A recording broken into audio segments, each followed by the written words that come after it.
I'd like to introduce next Chairman Floyd Jourdain from the Red Lake Band of Chippewa Indians. The Red Lake Walleye Recovery Program is a 2006 honoree, and we heard from them earlier today. Chairman Jourdain.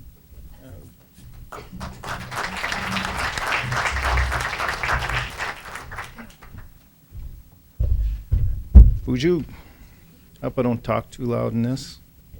I'm a really loud person. I wrote a speech in the last 2 minutes. He inspired me. He's really good. I like him. Buju nindindawe magna dug nijnishinabe dug Nagani Batu is my Indian name, and I also have another one, Bejik Nigani Gabo. This is why I'm so mixed up, because one, Nagani Batu, that means lead a runner, a person who's leading all the people running, and Bejik Nigani Gabo means there's a man standing there. So that's why I'm so mixed up. I'm standing around when I'm supposed to be running. You know? Need somebody come slap me upside the head every now and then. Lead us, you know. But I'm honored to be here on behalf of everybody back home. This is a pretty big deal for us, and Alan did a nice job this morning. Our tribal treasurer, Daryl Siki, is seated over here. He's here also representing our tribe. And Alan's mother is here. His beautiful mom is here taking pictures for us. So it's good to see her. We've talked about a lot of sovereignty issues.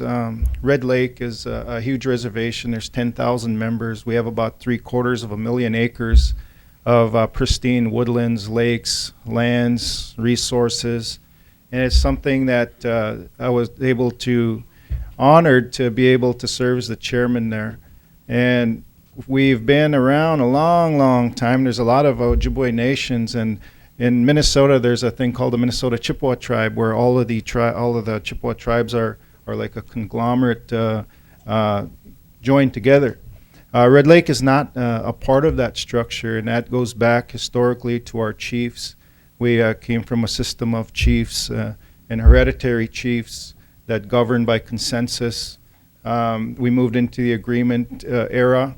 And from there, we moved into where we had a chief executive and surrounded by chiefs. At one point, there was like 45 people on the tribal council. And in 1959, we went to an elected form of government.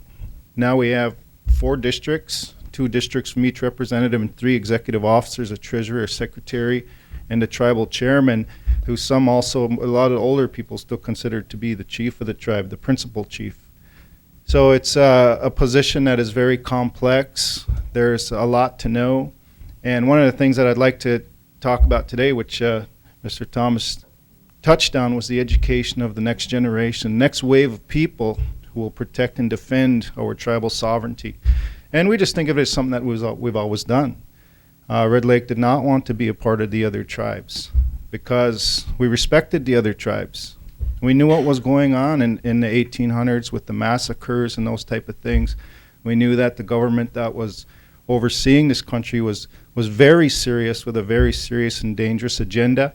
So we made sure that we were very well prepared, and we consulted with our people, we consulted with our ceremonies, and we tried to do the best that we could to retain what we had as Indian people. As a result of that, we like Alan said today, we hold in common all of our land. There are no landowners. 100% owners is 10,000 people. Imagine owning every tree, every fish, every aspect of the tribe. And so everybody's watching everybody all the time. They're watching us right now. But we were the first in the nation. We like to see our sovereignty as a proactive use of it. We were the first tribe in the nation to have tribal license plates. We wanted to license ourselves, have our own vehicle motor registration department, and we did that. And of course, the state objected. We fought in court. We won that court, and we set the precedent for the tribes in the United States with license plates. We're very proud of that. We've battled in the courtroom, Supreme Court, major cases involving members taking eagle feathers for ceremonial purposes. We've gone to war in court, and we've won those battles because that was never taken from Indian people. We never gave that away, our right to hunt and fish on our lands. Now, we're trying to educate a whole new generation of people in the complexities of this modern era. We're in a very dangerous and volatile position right now as tribes. So rather than getting on a tribal council and saying, I'm going to bring home the pork from my district, and I'm going to fix a road, or I'm going to build houses and do those type of things, we also, because we're not subject to the laws of the state of Minnesota, we have to watch the state of Minnesota and interact with them. Well, at the same time, they're attempting to erode our tribal sovereignty and access our lands and impose their laws over us. The national government, very astute. We're professional. We have law firms in Albuquerque, D.C., lobbyists there that work, and we have tribal members who are constantly feeding us information on Supreme Court appointments, legislation that's passed through, and so we work closely with a lot of people who are a lot smarter than us to let us know what's going on, because all the tribes are joined by the hip. And it's funny, I went up to the grocery store today and I saw this little clock, and I said, what is that little clock for? And it said George Bush countdown. And the seconds are going, and it was counting backwards. I'm going to get one of those before I leave and put it on my desk when I get back to the office.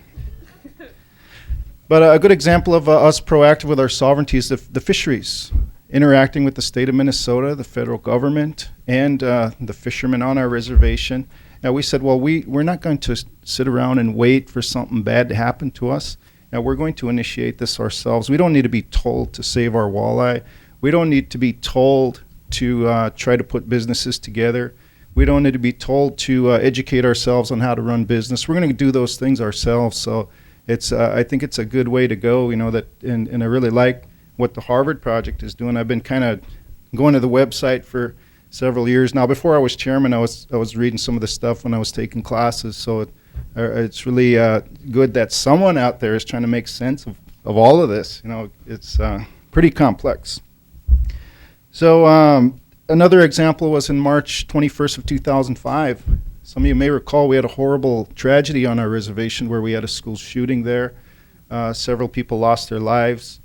And being a community that you never hardly see white people. They come, they work at the hospital. Some of them are teachers. And we're 100% Indian people. So when you see an army of news trucks and people coming onto your Indian reservation who want access and feel that they should have access, and they say, how dare you restrict us from your tribal lands? Again, we didn't wait around. We called the best resources that we had and said, we have to have a protocol. How are we going to handle this monumental tragedy? What's our plan? How are we going to do that? And when people came to the reservation, sure enough, it happened that way. They got there, they wanted to run around the reservation and see blood, guts, gore, and all this stuff. And we said, well, absolutely not. We have a media pool. We have a place where we're doing press conferences. We have a designated area for you there. We'll be more than happy to help you and accommodate you in any way.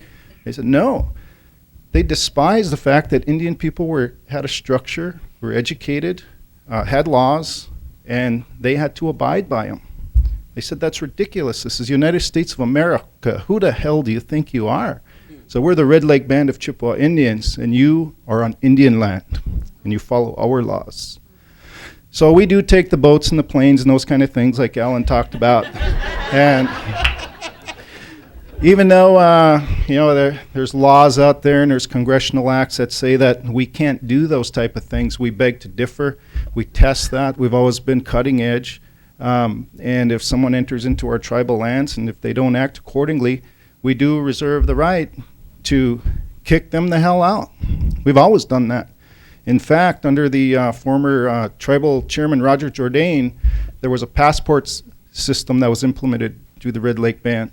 Said, well, if we can't exercise our laws on these people, then we're going to ourselves tailor a passport system and a protocol where they will have to report to the tribal government center, declare their intention here, let us know who they are, and they will have to have permission to go around our Indian lands. If they do not have this passport, there's the line. We'll help you across it. So that's one of the things that we've used our sovereignty in a good way. And state of Minnesota really has a lot of issues with that because when we had the stuff going on, I use the example, I think, of Canada. When you cross into Canada, near the Minnesota northern border there, you have to go through customs. They ask you, do you have weapons? Do you have alcohol? Do you have anything to declare? You understand you come into Canada, you break any rules that there will be consequences to pay. And you say, yes, understood, we'll abide by the laws of Canada. Fine, they let you go. But if you raise heck up there, real tough on people with DUIs and that kind of stuff, you only let the Indians in there. Now we got to swim across our own land. But you have a price to pay. So I think from the tribal leader perspective, when we come to DC, we expect to be treated as such because our forefathers respected each other that way. They saw each individual Indian nation like these leaders who are here today. This man out here today, I went out and I greeted the tribal leaders who were in the room, at least the ones that I knew. I'm sorry, this is the first time I met you. I always wanted to meet you, and it's good to finally see you, my brother. So that's a respect. And that's the way we also think as Indian people. We are a government. We are a sovereign. We're not a municipality. We're not a corporation. We're not a township. We are Indian people, each and every one of us, and that has to be respected and used in a good way. Thank you very much.